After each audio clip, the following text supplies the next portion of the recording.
राज्यातल्या नगरपालिका खरेदी करण्याचा उद्योग तर निवडणुकांमध्ये टंगनाच सुरू. जयंत पाटील.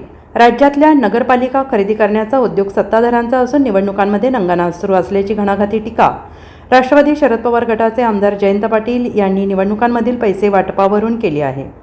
राज्यातल्या नगरपालिका निवडणुकांमधील चित्र हे भयावह असून रिक्षा, ऑफिस, बूथवर पैसे वाटप सुरू असून टंगनाच चालू झाला आहे. पण पोलीस आणि निवडणूक आयोग याकडे दुर्लक्ष करते, हे लोकशाहीचं दुर्दैव असल्याचं विधान राष्ट्रवादी शरद पवार गटाचे आमदार जयंत पाटील यांनी केलं आहे. ते सांगलीच्या उरण ईश्वरपूरमध्ये बोलत होते. एकनाथ शिंदेचे कार्यकर्ते भाजपमध्ये, मालवणमध्ये पण निलेश राणेंना पुन्हा एकदा पैसे पकडलेले आहेत.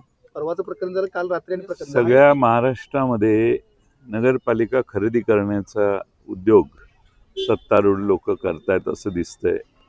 आणि निवडणूक त्या शहरामध्ये कोट्यावधी रुपये खर्च व्हायला लागलेत. मतदारांच्या बाबतीत गृहीत धरण्याची प्रक्रिया फार मोठ्या प्रमाणावर आहे आणि प्रचंड मोठे पैसे समोरच्या बाजूने खर्च होत आहेत. महाराष्ट्रातल्या सगळ्या नगरपालिकामध्ये, महानगरपालिकात हेच दिसेल, पण नगरपालिकात जे चित्र दिसतंय ते अतिशय भयावह आहे. तुम्ही जे सांगताय काही ठिकाणी पकडले गेले, हे पकडले गेले म्हणून अशी इथं अनेक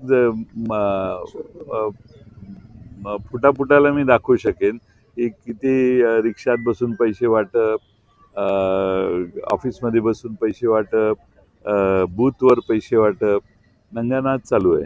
पण ठीक आहे, आता काय पोलिसांना आणि निवडणूक आयोगाला त्याची दखल घ्यावीशी वाटत नाही. हे भारतातल्या लोकशाहीचं दुर्दैव आहे. 1 कोटी रुपये द्या आणि 11,000 मते घ्या, अशा ऑडिओ क्लिप्स व्हायरल झालेले आहेत. भाजपा ईव्हीएम वाल्यांना मॅनेज करते अशा ऑडिओ क्लिप व्हायरल झालेल्या आहेत आणि पोस्ट सुद्धा अशा बाहेर पडलेल्या आहेत. अरे बापरे, हे माझ्याकडे नाही आलं. नाही, सगळीकडे सुरू आहे. ऑडिओ क्लिप सुद्धा आहेत. चांदवड मधला हा प्रकार आहे. ऑडिओ क्लिप सुद्धा 1 कोटी द्या, 11,000 मते घ्या. मग तर अतिशय गंभीर आहे. आणि हे जे EVM मशीन आहे त्याची चाचणी करायला निवडणूक आयोग, केंद्रीय निवडणूक आयोग कधी परवानगी देत नाही. आणि अशी लोक जर बाहेर मार्केटमध्ये फिरत असतील तर निवडणूक आयोगाच्या निवडणुकांवरच प्रश्नचिन्ह आहे असं मला वाटतं. 21 तारखेपर्यंत सुरक्षित राहतील EVM मशीन? सुरक्षा बघण्याची जबाबदारी निवडणूक आयोगाच्याकडून आमची अपेक्षा आहे.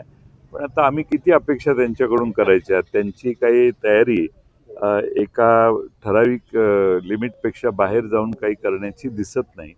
त्यामुळं निवडणूक आयोगाने त्याच्या सुरक्षिततेची काळजी घेतली. बाहेरच्या पाहुण्यांना इस्लामपूरकर किंवा ईश्वरपूरकर स्वीकारतील असं वाटतंय? बाहेरच्या पाहुण्यांनी अनेक आश्वासन दिले, मला नाही वाटत स्वीकारतील. मला खात्री आहे की उरण ईश्वरपूरमध्ये आमची सत्ता येईल, नगराध्यक्ष आमचा होईल. Bureau report SPN Marathi, Uran Ishwarpur.